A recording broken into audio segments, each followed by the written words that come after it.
And then, tsaka ang ganda-ganda mo ngayon, di ba? Ang ganda-ganda ng pag-ready, di ba? Wala kang, hindi ka na nag-butter na everything. Kumusta ang morning mo? Siyempre, ang morning ko is always naman talaga the best. Start na nakilala ko siya. Sino? Si Jason. Hindi. Masarap talaga ang morning baya talaga natin. Lagi na pag nakikita mo siya agad. Lagi nakikita ko siya agad. Si Papang. Kasi syempre, may mga morning routine din kami. Ay, kami din. Kayo din? Parang, ay, kanina wala pala. Pero meron din. Depende sa klima. Ay, alam mo, sana mabuti ang usapan. Hindi. Ang morning routine ko, lalo na ngayon na medyo nakaluwag-luwag na tayo, talaga namang the best. Kasi syempre, pagising mo, una-una talaga ang morning routine is prayer talaga. Prayer, yeah. Hindi pwede mawala ang prayer. Yes, kasi give syempre, thanks kung yan ang for waking up. Correct. So, prayer, pagkatapos ng prayer, syempre, may aamoyin ka niyan. Ano nga mo yun? Yung hininga mo, kung kaamoy ba to ng utot mo. Kung amoy na, confirm na yan siya. So, pupunta ka na ng CR, maghilamos ka, check ka na gano'n. Pero syempre, ang morning routine ko, pinaka-the best ko talaga na masabi na top list talaga sa morning routine ko ay yung paglabas ko talaga ng bilang tao, kailangan lumabas na tae. Natae. Tae. Bilang tao talaga kailangan may lumabas na tae sa araw. So, ang pinaka-importante sa iyong umaga ay tao at tae.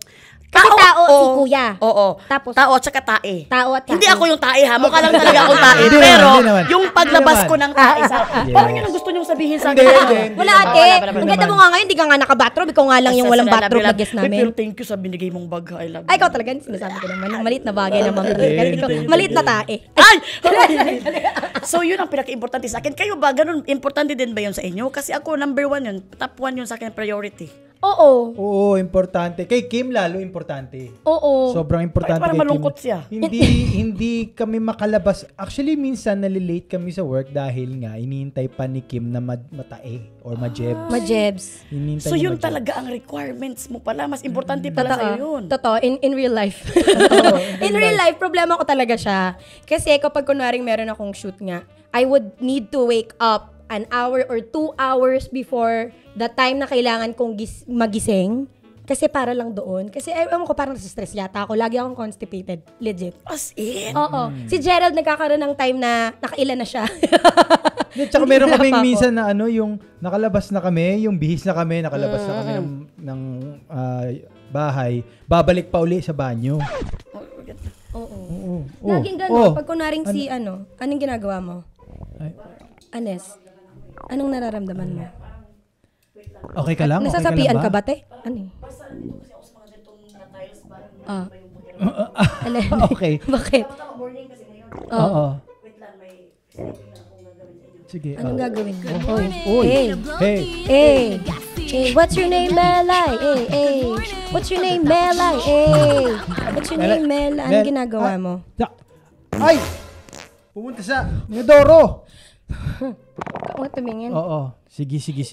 So ngayon po, yung mga first time po to, no? First time pong nangyari po dito po sa comfort room na meron po tayong kaibigan na hindi naman po namin akalain na dito na niya ilalabas ang sama ng loob niya. Correct, oo. Pero parang Okay hindi lang. blessing daw eh. Morning routine. Ate, hindi yan blessing.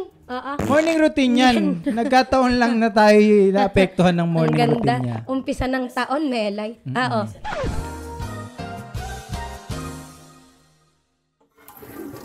Okay na? Ay, oo. Nakaipit. Insert pa kay katatapos lang talaga. Uy, salamat. Pasensya na live ba satellite pa talaga ang ginawa ko sa inyo din. Hindi, okay lang. Bakit kasi ganitong background nyo din? Parang na...